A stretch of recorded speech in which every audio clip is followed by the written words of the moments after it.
And are we making motions on that? Do we have a quorum to do that? Yes, we do. Okay, great. But this time I'd entertain a motion to approve the agenda that we have set before us. So moved. Mr. Simmons has moved, Ms. Wright has seconded. All in favor? Very good. It's unanimous. We have some minutes from our regular meeting, minutes from August the 4th, 2025.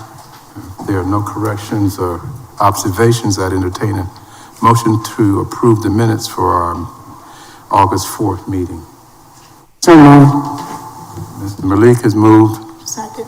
Ms. Wright has seconded. Those in favor? Aye. Unanimous. Okay, great.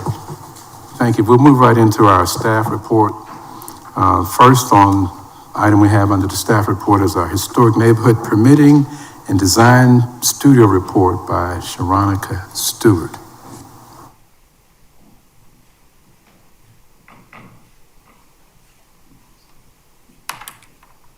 Good afternoon, everyone.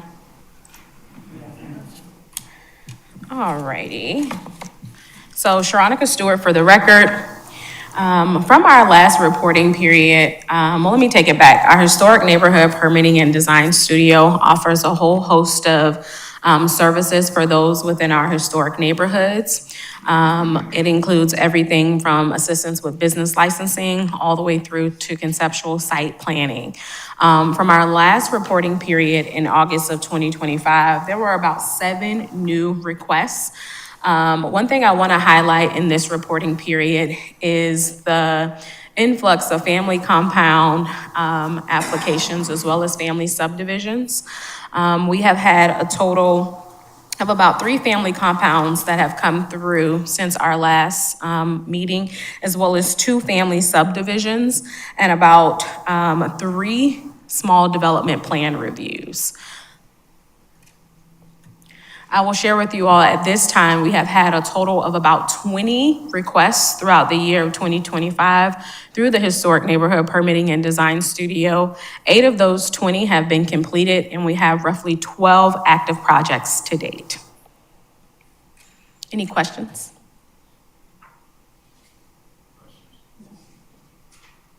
Very good, thank you. Oh, I'm sorry, Mr. Simmons, you have a question? Not sure this is the spot where I'm able to ask this question, but it's the qualifications for the family compound and family subdivision.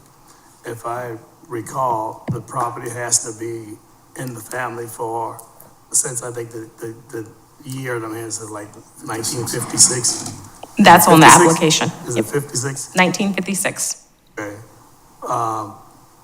What happens if a family member within that time frame acquires a piece of property? Can you clarify the question a little bit further? Sorry.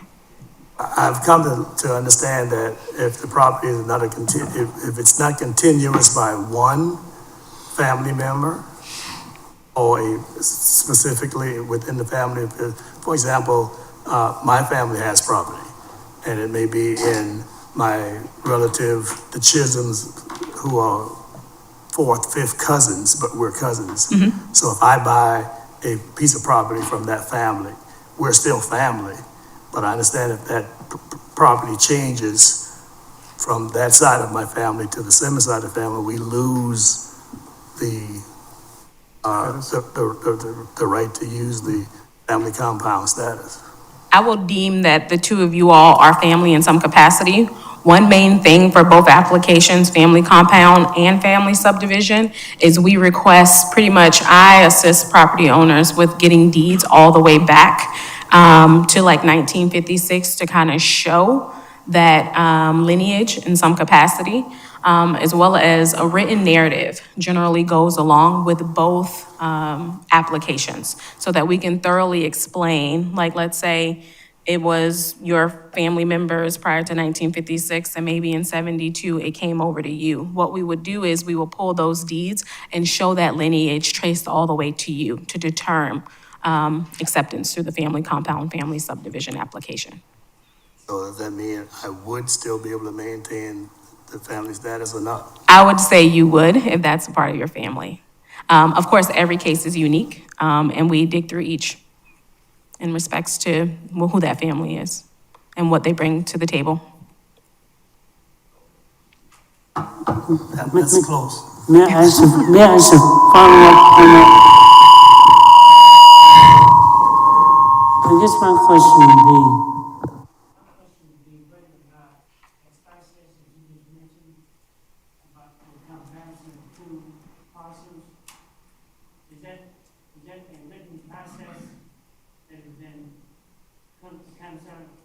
put into some form that anybody can refer to it, let's say you're not here.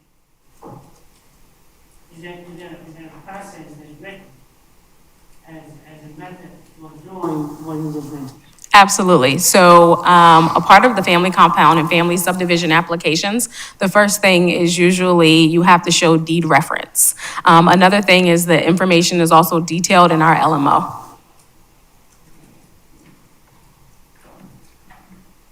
Okay, thank you. Thank you.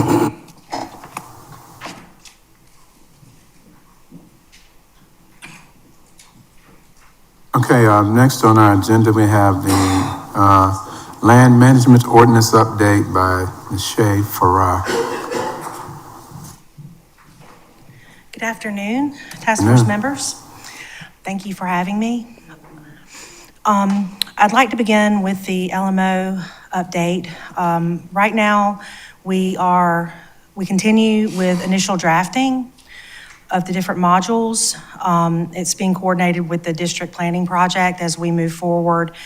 On September 16th, the LMO task force was created by town council, who will appoint the members, which will be our public forum for review of the new LMO. The task force will provide a structured forum for community members, technical experts, and other stakeholders to contribute their knowledge and perspectives. The task force will make recommendations to town staff, the planning commission, and town council, ensuring that ordinance revisions strike a balance between community character, economic vitality, and environmental stewardship. The members of the task force will total 23. It will be made up of 3 town council members, 4 chairpersons of the Planning Commission, Design Review Board, the task force, as well as the CDC. It will have 6 representatives from the Hilton Head Bluffton Chamber of Commerce, Hilton Head Area Home Builders Association, Hilton Head Area Realtors, the short-term rental industry, the hospitality industry, and the workforce housing sector. 3 general managers or equivalent positions representing Hilton Head's planned developments and resorts, 5 residents of Hilton Head Island, and the town manager and deputy town manager will serve as ex officio, non-voting members. It is anticipated that the LMO will go through this task force as the public process, and we anticipate adoption by the middle of 2026 at this time. So if you have any questions, I'm happy to answer those. Yes, one question, please. You have representation from the PUDs, Yes, sir. and then you say that representation from residents. Yes, sir. The residents, is it been any thought that those residents will be chosen from the PUDs or from outside of the PUDs? I'm not certain of the details. Town council will make those appointments, but I'm happy to relay any information to them if you have specific requests. So this concern would be if the PUDs are being represented, you would certainly want to have adequate amount of residents being represented that are not in the PUDs. Yes, sir. Understood. Thank you. I have a question, Shay. You said that the task force will be made up of 23 members? Well, I believe I totaled it correctly. I thought that it was 21, is there? Well, you have the town manager and deputy town manager on So top they're of that kind 21. of aficionados of as far as that, Yeah. the members, okay. Yeah. Other questions for Shay?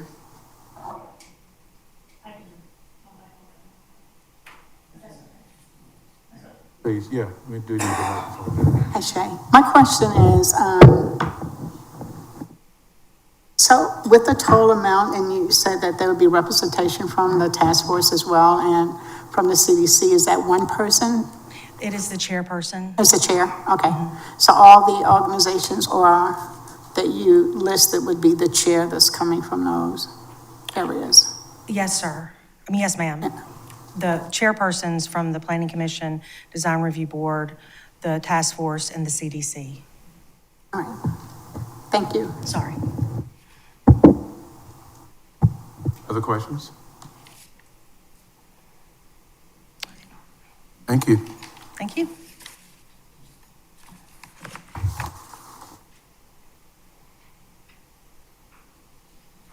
Oh, okay, you're still with us. District planning update by Ms. Schaefer. Hello again. Hello again. For the district project, we are very excited that we will have complete initial drafts of all the district plans by the end of this month. They will begin a public process in December when we'll have a workshop for the districts, and I believe the LMO will also be a portion of that. After the workshop in December, we will begin the formal adoption process. It will come through the boards, including the Gullah Geechee Task Force, as well as the Planning Commission. So we'll have more to come on the districts beginning in 2026. Questions?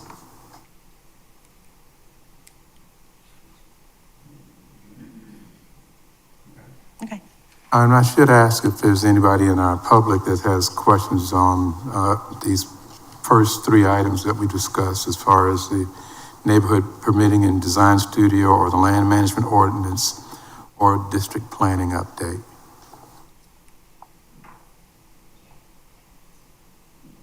Okay, great. Thank you, Shay.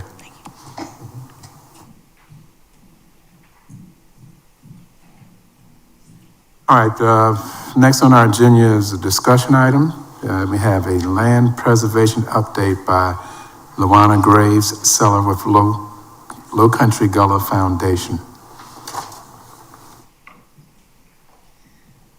Good afternoon, Mr. Chair and committee. Good afternoon. I'm honored to be here to share with you some of the different things that have been going on with the, here we go, with the Low Country Gullah and our impact on our area. So I put together a report here, which I'm going to go through a few things. So this year, let's see. So with this year, with the delinquent tax distributions, we had really our biggest year that we have had as far as need is concerned and expenditure is concerned. As you can see through this chart here, Hilton Head, there was a 45% need that we provided, followed by Beaufort, or north of the Broad, so to speak, Bluffton, and we did have a little bit of help that we provided in Savannah for some families. This year, as in every year, we do put on the workshops for the community. We did two with the Center for Heirs Property, one with the county treasurer with a Q&A, one with the Heritage Library on genealogy. This year, we've increased the amount of will clinics that we're providing. And I made sure that everybody has the flyer here that I'm showing you. We have a partnership with the Low Country Legal Volunteers, and we were able to acquire a grant to do 225 free wills in the next year. So we have really bumped up the amount of will clinics that we can offer people. We've done 3 so far. We have 2 more that are coming up in November and December. And then next year, between January and September, we will continue to try and meet that number. I am obviously focused on Hilton Head, so making sure that as many people from Hilton Head can get the wills that we can offer. But the grant is open to Hampton County and Jasper County and Colleton County as well. In addition to the workshop topics that we did this year, we also added succession planning with trusts and LLCs. 18 people came out for that, which is a very good number for us. And we have another grant where we're able to assist people with either a low bono or free trust LLC. So we're also helping people in making sure that just because they're interested in it, that they can actually get it done and get it paid for. So that is also something new that we've added to our offerings. This year we had more than 100 people attend the workshops, 37 and more, because we have November and December coming up, have signed up to get a free will this year. And we're working with the 5 families that came to the succession trusts workshops that we had. This year, the town forwarded us 3 heirs property families to the foundation. We provided technical assistance, genealogy research, as well as legal assistance for those families that needed those kind of referrals.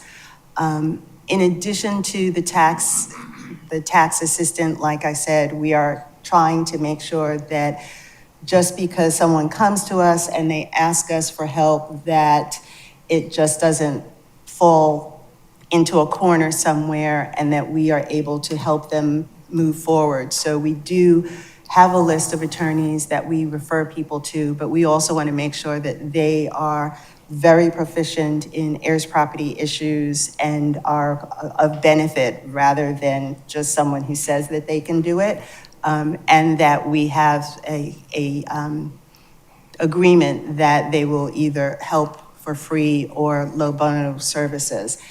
Through the partnership that we have with the Low Country Legal Volunteers, they were able to get another grant that is actually paying for a part-time attorney that is focused on heirs property issues.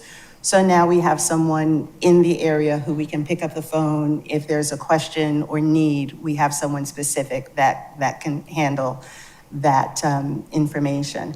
And this year, throughout the work that we did, we referred 30 families to local attorneys for those services. Programming-wise, we're trying to expand our reach and effectiveness, and through the different grants and education that we are able to provide. So this October, I'm really excited about a marketing campaign that will be airing television commercials to the community. What I have found is that primarily through emails and social media, we're reaching out to the community. But I know I don't need to tell you guys that the majority of the people are older. They may not be on social media. They may not have an email. They may not be checking their email. So that's why we're going to television, because I'm sure they're watching the news. I'm sure they're watching TV. So with that being said, you are about to get the first of 2 commercials. These are the ones that will be airing on WTOC and WSAV within the next couple of months. So this is the long version. The TV version is 60 seconds. Do you even know what that is? Here, let me start. Are you living on heirs property? Do you even know what that is? Heirs property is land that's been passed down through generations from family member to family member, often without it being properly deeded. The original purchaser did not have a will or was unable to deed the property to their descendants. And now, years later, they might have several, if not hundreds, of heirs who all have ownership rights to the property. But without a clear title or fractured title, it doesn't matter if you've lived on the property for generations. Yet, if the land goes up for sale or needs to be divided, the legality of who can do what with the property comes into play. Now that you know, what can you do? How many heirs do you have? Well, help is available. The Low Country Gullah Foundation wants you to keep your land by helping identifying heirs, workshops on succession planning, trusts, LLCs, and getting a free will so that you can begin to break the cycle of no documentation and assist you with finding legal services. Don't wait for a crisis or suffer in silence or be frustrated. And more importantly, let us help you hold on to your historic Gullah land so that your family has generational wealth. Help is available. Reach out to the Low Country Gullah Foundation today so that your family land is protected tomorrow. So that's the first one. And part of what we understand is that a lot of people don't even know what heirs property is. So we're starting with educating people specifically on what that is. And then, of course, because we have the grant and we have a high number of 225 to reach, So today I'm here we at have had, historic Do you have a Sorry, will? I'll just Don't put that- think you need one? began. Regardless of how old you are, 1862. having one 3 years before lets you the decide Emancipation who gets your money, treasured possessions, and property. Wills prevent family disputes and potential lawsuits by giving you the control of preparing for the unexpected and what happens to your possessions after your death, including who takes care of current and future children. Wills provide a plan for future money that you make, reduce estate taxes, and make the probate process easier, and increase the amount beneficiaries receive. Have a business? Wills ensure a smooth transition. You and your family deserve the peace of mind of knowing that your wishes are documented and legally binding, and that your legacy is protected so that you, not someone you don't know or want, like the courts, handle the way that your assets and values should be distributed. The Low Country Gullah Foundation and the Low Country Legal Volunteers is offering free wills to individuals in Beaufort, Jasper, and Hampton County. Don't leave your life's work in the wrong hands. Register for your free will today at www.lowcountrylegalvolunteers.org. So as you can see, we're trying to really cover not only educating people, but also motivating people to be more proactive versus reactive. And with that, the commercial trying to also get those wills done, because if we don't change the documentation issues that we have, then, we're just basically in the same place that we were and have always been.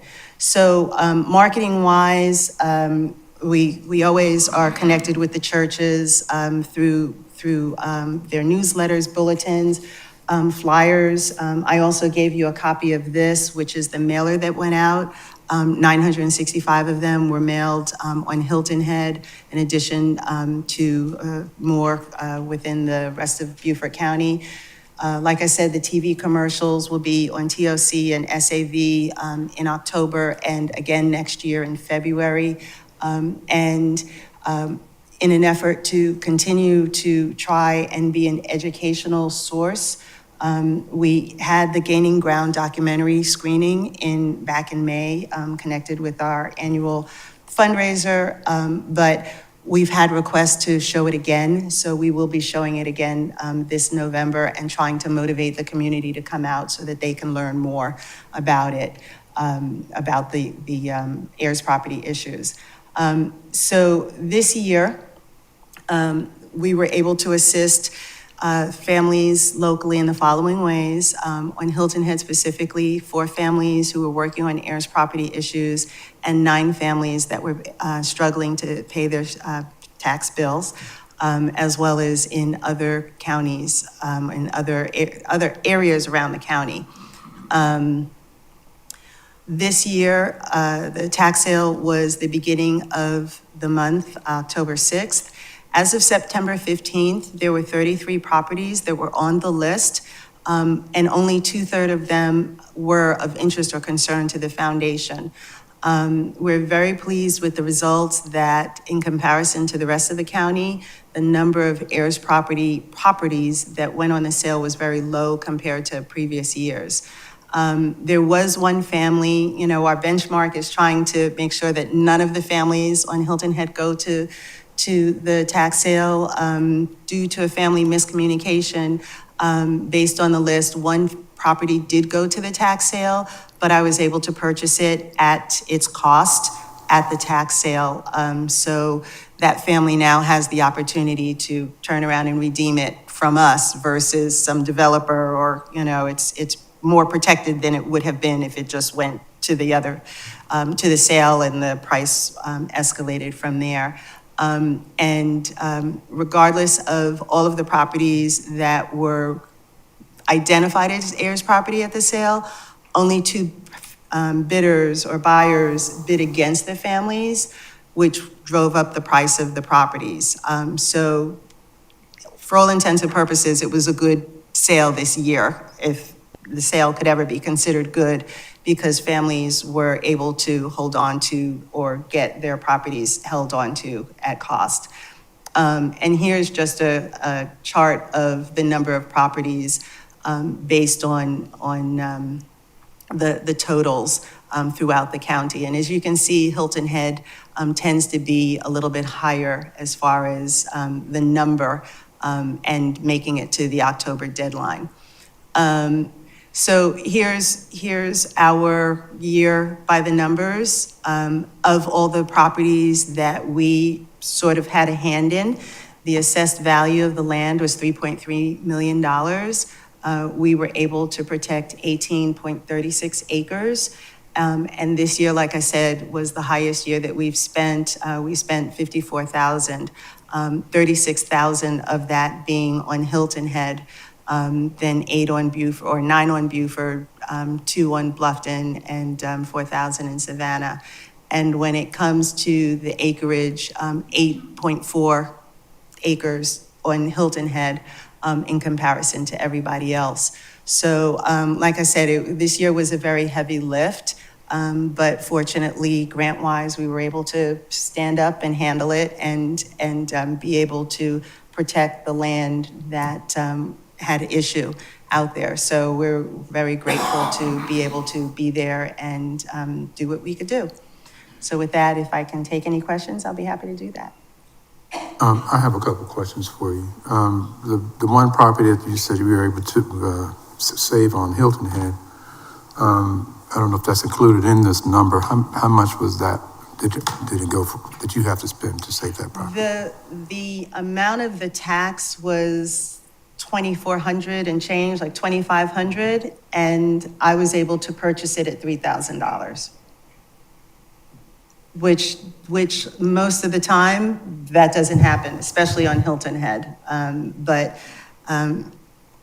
Maria Walls allows me to speak before the sale to the buyers, and I tell them about the culture and the fact that families are struggling, and that you have people who have historic land that they're trying to hold on to. And so I guess I guilted them very well.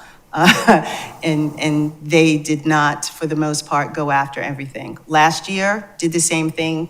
Nobody listened, and everything went very high. But, it depends on the year, and it depends on the people.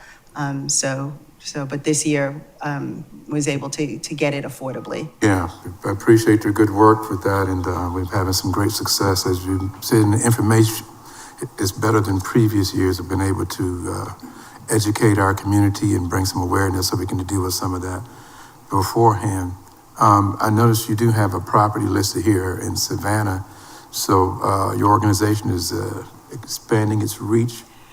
We are, just a little bit. Throughout the Gullah cultural The corridor. Yes. Yeah, well, we are, that was actually 2 isolated cases. One woman, and my focus is Hilton Head, So once Hilton Head is taken care of, then if we can help others, we do, and we can and we do. In that case, a woman came up to me, her husband is in prison, and her son had just been murdered, and someone was trying to steal their property by paying the tax sale.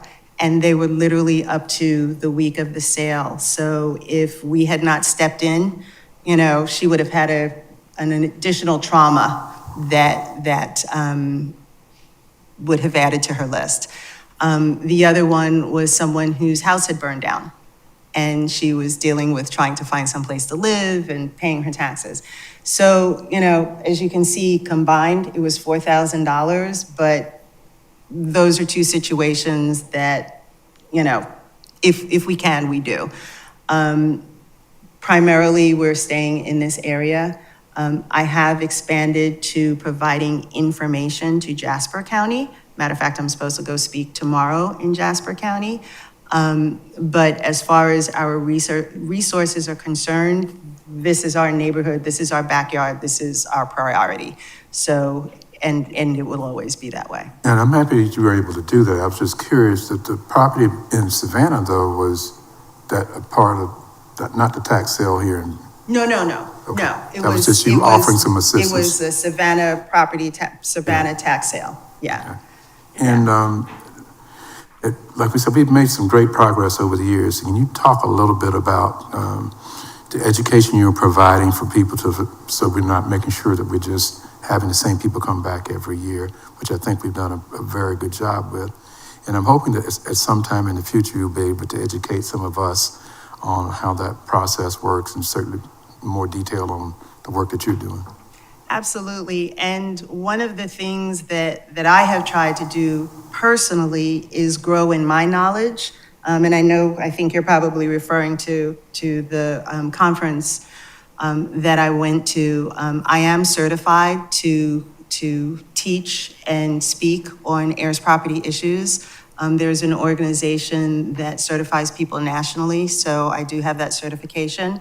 And I have done this past conference that I went to in, I don't even remember when it was, but recently, it was the second level of the training. So being able to intelligently speak on it and teach on it is something that I can do. So if that is the pleasure of the committee, then I'd be more than happy to go through some of the information that is out there, so we can all speak intelligently about it. Absolutely, I think it'd be valuable to this committee as well as the community that we serve. Other questions for? I do have a question, maybe I'm just missed something, but you said that you were able to salvage a piece of property on Hilton Head. Yes. When you do that, does the property remain in the hands of the owner, or do they have a certain time to reimburse your foundation? So because we were able to purchase it on behalf of the family, the property is still in the family's name. They have a year from the tax sale date and a day to redeem it. So we are essentially buying them that time so that they can have it. The foundation's goal is not to own any property. So we're not trying to do it to take any land away, but essentially buy them the time. So they have, by the county's standards, that year and a day to repay the county for the reimbursement that we put out. Let's say that they don't do that. Right. So what we would do is extend that time. So the property would revert based on the county's process and rules to the foundation. But again, we don't want the property. So if they needed a year and 6 months or 2 years, whatever that is, we would speak to the family, work it out so that ultimately they can have it back. Because that is our goal. We want the family to have it, not us. Okay, but so the foundation becomes the default organization. Yes. Now, what if the family just never comes back around to procure the property? Then what? Well, that's a bridge we have not had to cross. However, we would do everything that we could do in order to get the land back to the family. So if they needed more time or whatever the case may be, we would be flexible enough so that they could have the land back. But at the end of the day, it's better us than a developer who would say, you know, a year and 2 days, you gotta go. Because that potentially would be the situation that they would be in.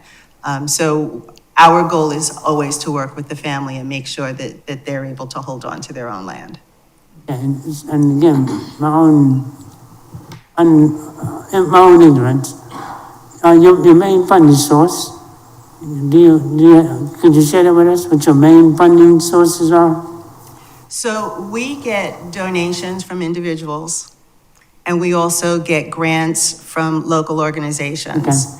For instance, the Bargain Box has been one of our grantees or grantors, Women in Philanthropy, the Waterson Foundation, Family Foundation. So we have a lot, and the Reparations Project.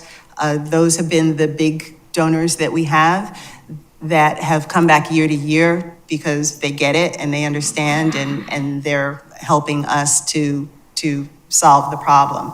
And the Mellon Foundation through the Black Chamber, that's another grant that we got this year. So everything that we've been able to raise has been locally. Sometimes, like a couple of years ago, we had a couple of national grants, but primarily it's been local dollars that have been helping us to do what we do. And fortunately, through the money that we get, we only use it for this purpose. Nothing that we have ever received has gone as a donation or a grant has gone towards operations. We primarily use all of the funds that we get through grants for the land preservation. Yeah, I guess I would be interested in knowing on that other issue about a person who property redeemed, but they haven't been able to get it back. If there is an end goal for what you may consider to do with those properties. Yeah, it's, again, this is the second year that we've had to step in for a family and purchase the property. And the other family was able to redeem it, you know, I think it was within 6 months or something like that of the tax sale. We are directly in contact with this family, working out, you know, what we need to do and how we need to help them so that they can hold on to it and redeem it. So, I mean, at the end of the day, it's trying to make sure that the families can hold on to it. So we have never had a desire to amass any properties. We've always tried to find a path forward so that people can walk away with the land that is theirs and that they can hold on to it. Thank you. Yeah, sure. Yeah. I have a couple of questions. You can leave that thing.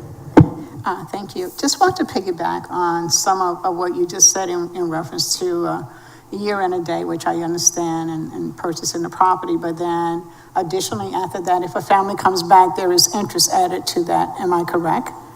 If they choose to purchase it back from your organization, there is interest added to it. Yes. Yeah. Yeah. Well, the year and a day is what they would pay back to the county. But With interest. With interest, right. But after that, then we would set up some payment plan or whatever structure would be comfortable for the family. Because the whole process is stressful to begin with. Yeah. So we're trying to make it stress less as much as we can so that they can just hold on. Very, very good. Great presentation, thank you. Hope you might success. And whatever we can do to have support that. I remember the days when we were coming out our pockets and trying to help families. So huge success that you've accomplished with this. Wanted to ask about the free wills and trusts and LLCs that you're looking to do in other counties. So would you travel to those counties, or the people have to travel to you if they choose to set up a workshop for that? The Low Country Legal Volunteers is actually handling the organization of all of that. If it's something that is on Hilton Head, then I'm setting it up. You know, I'm finding a location, Right. setting up but if someone needed a will today and there's a workshop this weekend, they could go to Hampton or, you know, wherever it is, that workshop to get it done. We have been flexible enough that if someone, say, couldn't go on Saturday, but they can come during the week, come to the office. Like, we're trying to make it as easy as possible so that people can get their wills done. We have even, in a case where someone was in hospice, sent an attorney to the hospital so that they could get their will done. You know, I mean, part of the problem that I have run into, and it's not really a problem, but with, let's say, the Center for Heirs Property. And by the way, I'm expanding my role with them, having ongoing conversations on how to better partner with them. But one of the things that is an issue when it comes to wills, they have their threshold of income that they'll provide services to. And so does the Low Country Legal Volunteers. And one of the things that I felt was an issue was that if I'm going out in the world saying, I want to give you a free will, and you're $1,000 over anybody's threshold, I don't want you saying no to anybody. So we had to work that out so that no one is turned away for anything, whether it's attorney services or free will or the trust or whatever it is. If we're going to provide the services, you know, I don't think, I mean, unless they're making $1 million or something, you know, some exorbitant amount. But if it's a family that's struggling to pay, and you, in this economy, you don't have to be making that much to be struggling, you know, that you still can get access to the services and get what you need. So I've structured it so that if the foundation needs to step in and help to pay that low bono amount so that people can get a will, whatever it may be, then that's what we're going to do. We want to make sure that everybody is covered. Right, so I think you answered part of my question, and in reference, would you travel to do a workshop in another county? At this As a point, group. no. Okay, I don't have the time to be Okay. traveling all over to different counties. If it's the wills, the Low Country Legal Volunteers handles that. Okay. Right now, I'm staying in Beaufort, other than a couple of opportunities that I have been asked to do in Jasper. But short of me getting more help, the answer to that is no. Okay. Yeah, thank you. yeah. I've learned I can't be everywhere all the time. Absolutely. Have to clone yourself. Me, myself, and I, she and her, which is my staff. Thank you, great presentation. Thank you. Questions? Anyone in our public have a question or comment? Yes, Ms. Johnson, it's good to see you here. Thank you. First, thank you so much so grateful for the work that you do in the community. Thank you. Please come to if you don't mind, just for the record, I did. Thank you so much. I'm a resident of Hilton Head Island, and just want to say thank you for the work that you're doing. Thank you for your marketing. I'm here because I heard about today's meeting at church, and I heard about it through other organizations that I'm working with, so you're definitely reaching out. And thank you, Brother Malik, for your questions, because those are questions that I had also, so thanks for the clarification. With regard to the process, the number of delinquent tax sales that happen on Hilton Head Island, could you say, what's the cause? Is it something in the tax process here? Is it mostly due to heirs property issues or others? Just interested in the causes. Unfortunately, it's not a cookie cutter scenario for everybody. But in some cases, people just don't know. The tax bill may have gone to somebody else's address and the tax sale came up and they just didn't know. And so in a lot of cases, we were literally informing somebody that you have a tax bill and did you know, and do you know how much it is, and did you know you need to get it? And part of that is specifically in this year is helping people to understand that they thought that, oh, I can pay it whenever I pay it. And if it's not paid before the deadline of the Friday before, then it will go to the tax sale. So people still have a misunderstanding of that kind of detailed information. And so in a lot of cases, we're really just reminding people that you need to go out and take care of this because the tax sale is coming and you don't want to lose it to the tax sale. So education is what I'm hearing you saying. Absolutely. One other question, if I may, with regard to the legal will service that you offer for will creation and also understanding heirs property, do you also offer assistance for non-related legal issues, not specifically related to property issues? Just wondering whether the League of Volunteers, do you offer low cost or no cost services for other issues? They do. They do. The foundation strictly focuses on the land portion of it. But the Low Country Legal Volunteers, they say that they cover kitchen issues, the things that divorces, adoptions, family issues like that. So they cover all of that. We only are on the heirs property land portion of what they do. So a person would go directly to the League of Low Country Legal Low Country Volunteers. Legal Volunteers. Thank Yes. you for that. Yes. And just one other commendation, the way your information is presented, I've been able to send your information directly to people. I don't have the answers, but I've been able to pick up your information and send it to others. So again, thank you for the way you present the information. I appreciate that. And again, to my earlier point, our target is older. And so trying to create ways of communicating with that target through the churches and everything else so that it's not something that they're missing, on social media or whatever other way that they're getting their information. Thank you again, and thank you. And I did have one other question for Sharonica. I don't know if I can ask two questions at the same time or whatever. Okay, but let me make sure that I can release Luana. You have any other questions for Luana?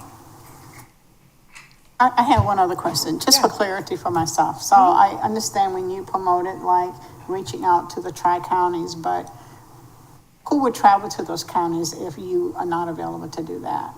I'm working on that. Okay. Yeah, I'm working on that, so that there is someone who is handling the workshops and being able to intelligently speak on the issues. And of course, finding someone who is not only engaged, but, knowledgeable about it. But that is the $64,000 question, trying to find someone who can be able to step in and help us move forward. So running the commercials on TV, because they're going to be widespread. So just having the fact that you are assisting or will be assisting in those counties is probably going to be a lot of questions. I'm just kind of curious, what is the plan with that? Well, the spot that you saw is the longer version. Oh, okay. The shorter version has the Legal Volunteers phone number on it. Okay. Not mine. Okay. So all of the calls will be going straight there, yes. And the other commercial basically says, Beaufort County, not the world. So, but those are just informational long versions of the, just what is it? So, Thank you. thank you. Very good. Very proud of the work that you've been doing. And just to piggyback on what Ms. Wright is saying, I know from the very beginning of you starting this work that you have accessed a lot of resources. So part of the answer to that question is like, yeah, of course, you can't be everywhere. There are some other people who are doing similar efforts, but I applaud you on, having such a wide reach, not just physically with the region, but also, like I said, in your education and in your knowledge. To Ms. Johnson's point, I just want to reemphasize also that a big part of what the work that you're doing, as you already said, is about awareness and education so that we don't have loss of property or loss of the culture slipping through the cracks for people that just did not know. And also the work that you've done through your organization to educate people too, so that it's not just a repeat offender kind of a thing. So people are doing better and understanding that we need wills. We need to have some ways to protect the properties going forward, not just for those of us who are here today, but for future generations. So I applaud you on your good work. Thank you, sir. There are no other questions, then thank you. Thank you. Yes, Ms. Johnson. Thank you. Just a question for Sharonica. Thank you for your presentation and the work that you're doing. And I'm here because I'm learning so much.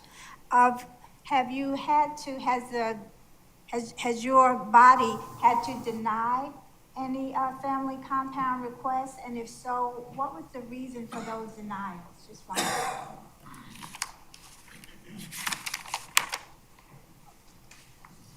Great question, Mrs. Johnson. At this time, there have not been any denials for family compounds at this point since my tenure here. Not to my knowledge. Good answer. Thank you. You're welcome. Okay, thank you.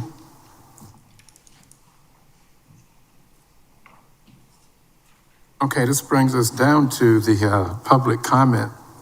Do we have anyone signed up for public comment? Mr. Williams? That's it, sir. Oh, okay. Thank you, Mr. Williams. Always good to have you in our midst with your knowledge and work in the legal system and your work in the community as well. If there are no other comments, I want to acknowledge, of course, the presence of our councilman, Mr. Brown, and I would be remiss if I did not offer him the opportunity to address us. Thank you for being here, Councilman. Thank you, sir. Alex Brown for the record, chairperson, task force members. I wanted to first off make sure that y'all, as a task force, got adequate credit for the work that Low Country Gullah is doing around the delinquent tax. That is an initiative that came out of this body, okay? And we thank Ms. Sellers for taking it and running with it. Couple of points of clarification, if I could, Ms. Sellers, and correct me if I'm wrong, to Ms. Wright's question about the interest on top of when it comes to redemption of properties. That interest is what the property owners would have to pay back, not the amount that Ms. Sellers paid for the property. She used, I think it was $3,000 that she purchased the property for. Whatever interest applies to that, plus the taxes that were due, is what a family would have to come up with, okay? Obviously, at a tax sale, those numbers of bids can get pretty high. So if a property goes for $100,000, by no means is a family expected to come back with the 100K to redeem, but only the interest that is applied over the year and a day. Okay, I want to make sure that everybody's, clear on that. And the other, while I got the mic, and I got these willing bodies behind me that want to carry back messages as they learn, you can also through the treasurer's office, apply to pay your taxes in installments. So it's not just a one-time fee. Now you have to be current on your taxes to do that, but that option is available. Now, I think there was some questions to Ms. Farrar around the development of this LMO task force. Sometimes when I go to church, You go to church sometimes, or Sometimes. sometimes when you go to church? Which one is it? sometimes the man in the pulpit will say something like this, that the race is not always for the swiftest, but those that endure. That's right. Okay? Now, I'm saying that to this task force. Let's not get caught up on how many people are going to be on that committee and the representation. And yes, Mr. Malik, there has been discussion amongst council members about choosing folks outside of the PUDs to serve in the capacity of the community members. We'll be taking this up tomorrow. But the task force and the Gullah community have a lot of work to stand on. RUDAT, Ward 1 Master Plan, and most recently, the report that you all have delivered. So the information is there. I'm just gonna strongly suggest that we not wait until the task force has gone through their work and then the end product comes back to you guys to get engaged. Your chairperson is gonna be on that committee. I offer that it's gonna be about a year of a lot of meetings. Offer yourselves to come along, okay, so you can reiterate the things that are in that report that we're so desperately in need of, okay? Thank you. Mr. Brown, sorry. Could you explain the part about the interest on the tax sale? So you're saying that the $100,000 example that you used, interest will be paid on that, but you're saying that the family will not be required to pay that interest? The interest, yes, but not the sale amount, Not the sale amount. Okay, not the sale amount. correct? Okay, so let's say the tax amount was 10,000. So they don't pay the other 90, they pay interest on the whole 100. Correct, But they only pay the 10,000, which was the amount for the tax, and then the interest. correct, Okay. okay? And you have to pay, And the current, right, correct. you have to pay. Now, who gets the interest money? The person who made the bid, The person who got the bid? yes, Okay. Okay, then, so the county gets the tax money, and correct, the bidder who held it for a year and a day gets the interest. correct. On the whole 100,000 or just the 10? The whole $100,000. That's not a bad investment. It's not a bad investment, you're absolutely No. right. That's not a why, bad- that's that's why not a bad the question. sale is full of Yes. sharks. That's right. Yeah. That's why people are in the game. Yeah. And that Yeah. depends on when they pay it back. Correct, So the interest may not be as high if you pay it back Right away. in a Escalated. month or 2 months, or if but if right. it's a whole year, then of course it's gonna be at as high as, but Yes. the interest is based upon how long before you can pay that back, It's a quarterly interest. On the interest. quarterly.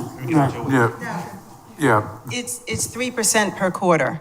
So the sooner you pay it, the better. Of course, by the end of the year, it's the 12% on top of whatever the Right, purchase price right. is. Right. Okay.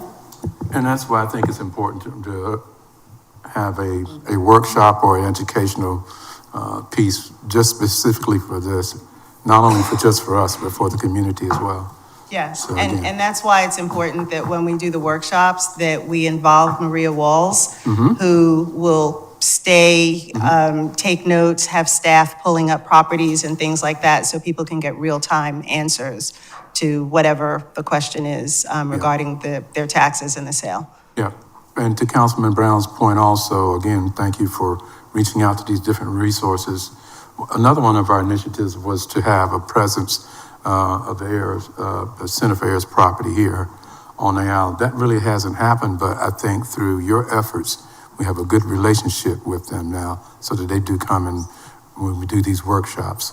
So we have Yes. access to them as well. Yes, and one of the things that we are working out is, because they recognize that they have holes in this area, so that the foundation would be bridging those or plugging those holes that they have in this area. So once I have a better understanding of where we're going to kind of flesh out our conversations, I'll come back and I'll let you know what the results are. Great, great, great. Thank you so much. Sure, absolutely. Thank you.